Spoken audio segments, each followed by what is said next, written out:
करम Singh memorial multi speciality hospital में नई पहल। यूरो ऑन्कोलॉजी एवं किडनी ट्रांसप्लांट का इलाज अब कम खर्चे पर, कहा डॉक्टर आदित्य प्रधान ने।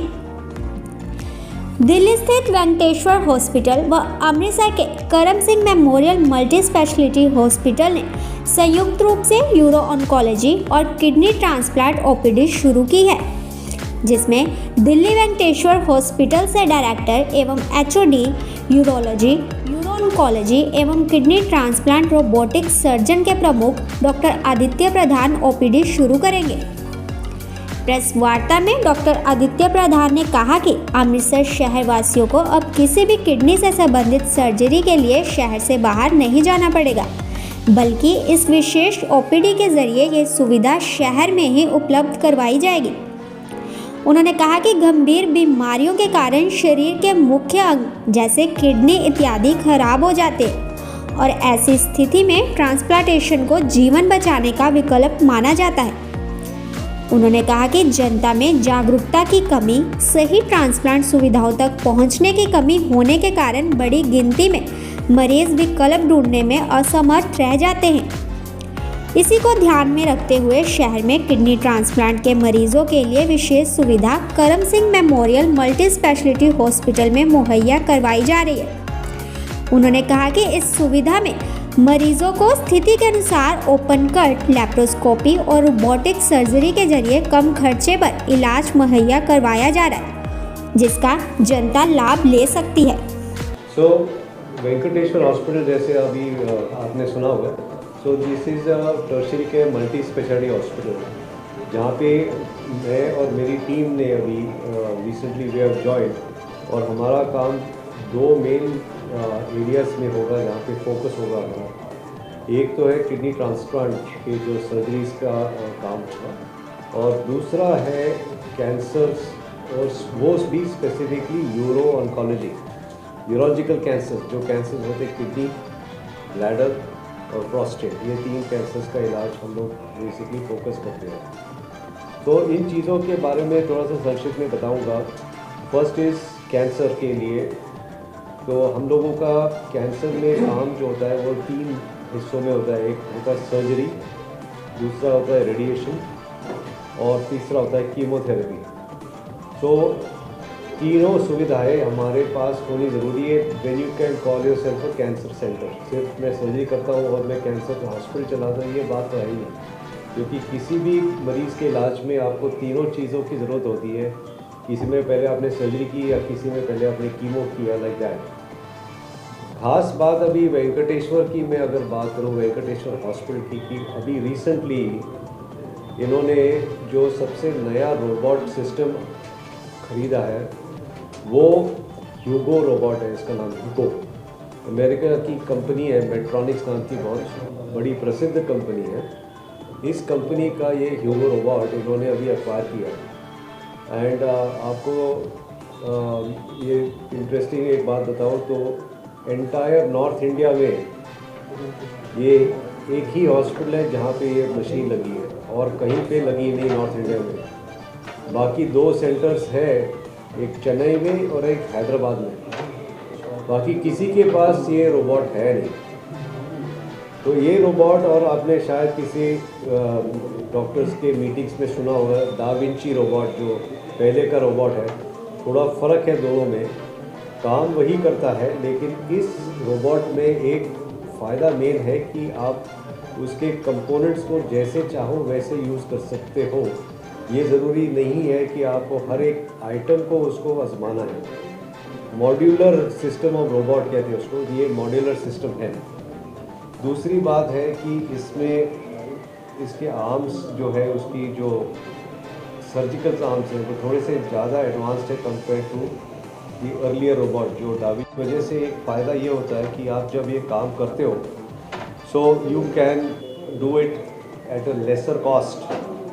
आजकल पेशेंट के लिए सबसे ज़रूरी है कि भाई यस मुझे रोबोट करना है, लेकिन डॉक्टर साहब उसके खर्चे से हम लोगों का प्रॉब्लम आता है कि we can not do the cost. यहाँ पे इनको इस रोबोट सिस्टम में फ़ायदा ये है कि ऑलमोस्ट 20 to 25% लेस कॉस्ट पे वही ऑपरेशन उसी सफाई से काम किया जाएगा। सो ये एक बहुत बड़ा फ़ायदा है हर एक पेशेंट के लिए। तो सिंपली अगर मैं बात कहूँ कि अगर किसी भी पेशेंट को हमने कैंसर का ऑपरेशन करवाना है तो हम पेशेंट को पहले बता देते हैं कि आपकी इस ऑपरेशन को या तो हम पुराने टेक्निक जो ओपन सर्जरी की टेक्निक से यस वो हम करते हैं कई सालों से, और अगर पेशेंट को बिल्कुल वही चाहिए तो वो भी करने को तैयार है। उससे ऊपर का जो मिनिमली इन्वेजिव सर्जरी में लैप्रोस्कोपी का आपने नाम सुना होगा कि we do the operation laparoscopically. अब दोनों में फ़र्क क्या है कि हम उसमें चीरा नहीं लगाते, दूरबीन अंदर डाल दी और उससे चाहे ब्लैडर हो या प्रोस्टेट हो या किडनी हो उसका ट्यूमर निकाल दिया, तो इतने से इंसिजन में, छोटे इंसिजन में पेशेंट का इलाज हो जाता है। तो उससे उनका अच्छी तरह से इलाज होता है and it is at a मतलब रिकवरी के तौर पे देखा जाए तो बहुत अच्छी रिकवरी होती है उनकी एंड ब्लड लॉस कम होता है। सो जहाँ ओपन सर्जरी में 10 से 12 दिन पेशेंट हॉस्पिटल में रहना होता है किसी कैंसर के ऑपरेशन से, लैप्रोस्कोपी का जहाँ सवाल है वो 3 या 4 दिन में घर पेशेंट जा सकता है। इसके ऊपर के दर्जे की सर्जरी है रोबोटिक, जिसका अभी मैंने एक एग्जाम्पल दिया आपको, जो सिस्टम हमारे पास है वो है लैप्रोस्कोपी की इम्प्रूवमेंट। और वो इम्प्रूवमेंट क्या है? वो इम्प्रूवमेंट है कि आपने जो लैप्रोस्कोप को चलाया वो आपके हाथ से नहीं चलाया बल्कि रोबोट के ज़रिए चलाया, तो आपकी मूवमेंट्स एकदम फाइन काम की होती है। सो इसका जो एंड रिज़ल्ट है, जो फिनिश होती है सर्जरी की, वो एकदम रिफाइंड होती है विद लेस ब्लड लॉस। तो जहाँ मैंने सर्जरी की बात की मैंने 11 दिन बताया, जहाँ लैप्रोस्कोपी की बात की मैंने 5 दिन बताया, रोबोट का पेशेंट लिटरली दूसरे दिन घर जाने के लिए तैयार होता है। तो ये फ़र्क होता है 3 ऑपरेशंस के बीच में। एंड इसलिए हम लोग मरीज़ को बताते हैं कि भाई अगर आप ये समझ लो कि जहाँ आपकी रिकवरी की बात है तो या तो आप लैप्रोस्कोपी की सोचो, एंड अगर सिर्फ 1.5 या 2.25 लाख ऊपर खर्च करोगे तो आपका रोबोटिक सर्जरी होने का पूरा एडवांटेज आप करवा लो। आज की तारीख में 1.5-2 लाख रुपए किसी के लिए बहुत ज़्यादा नहीं है। हाथ से नहीं चलाया बल्कि रोबोट के ज़रिए चलाया, तो आपकी मूवमेंट्स एकदम फाइन काम की होती है। सो इसका जो एंड रिज़ल्ट है, जो फिनिश होती है सर्जरी की, वो एकदम रिफाइंड होती है विद लेस ब्लड लॉस। तो जहाँ मैंने सर्जरी की बात की मैंने 11 दिन बताया, जहाँ लैप्रोस्कोपी की बात की मैंने 5 दिन बताया, रोबोट का पेशेंट लिटरली दूसरे दिन घर जाने के लिए तैयार होता है। तो ये फ़र्क होता है 3 ऑपरेशंस के बीच में।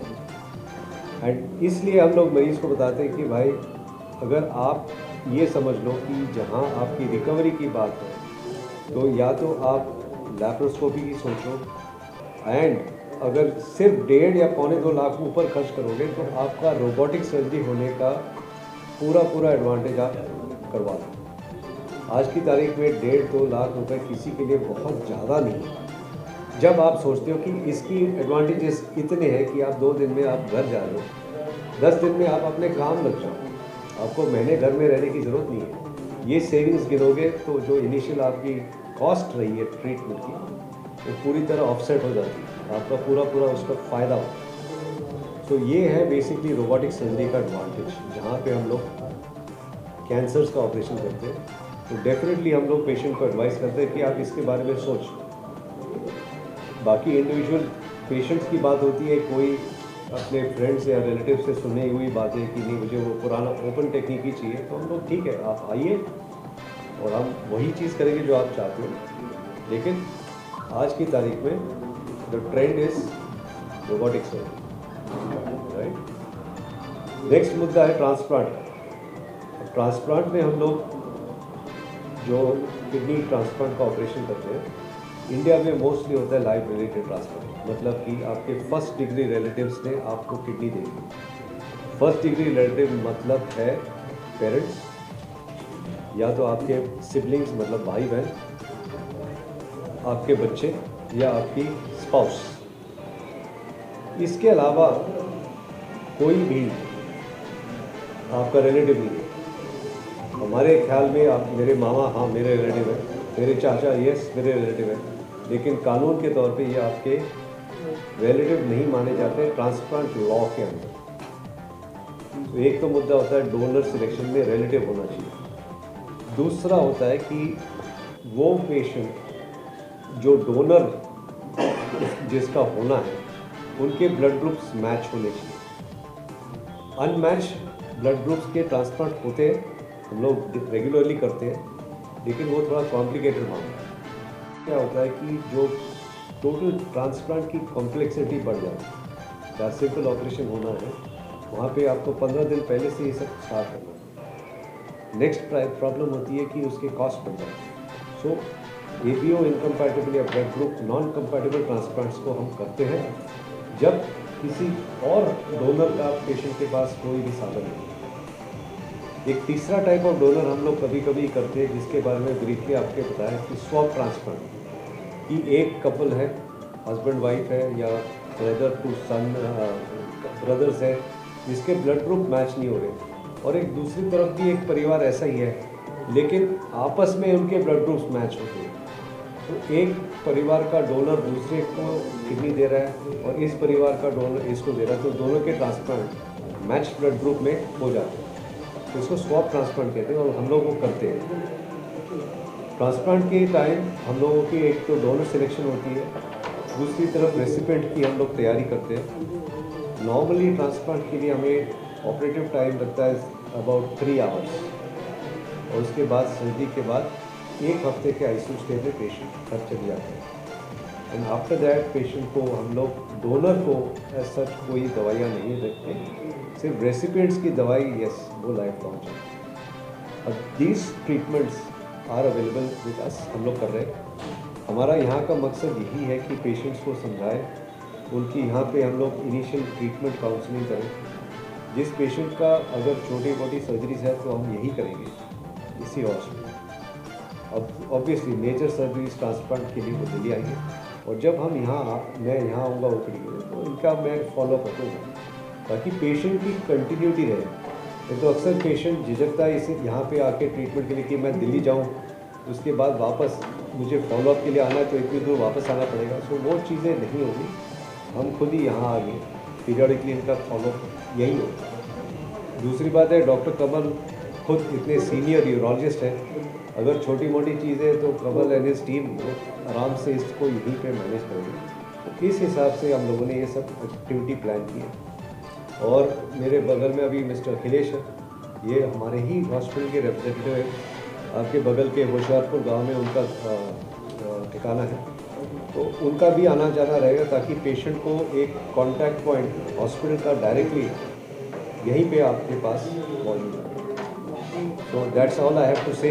अगर आपकी तरफ से आप कुछ पूछना चाहते हो आप बताएं। सर, आपकी तरफ से ये ओपीडी जो करवाया जा रहा है वो एक्चुअली में ये है कि लोगों को जागरूक किया जाए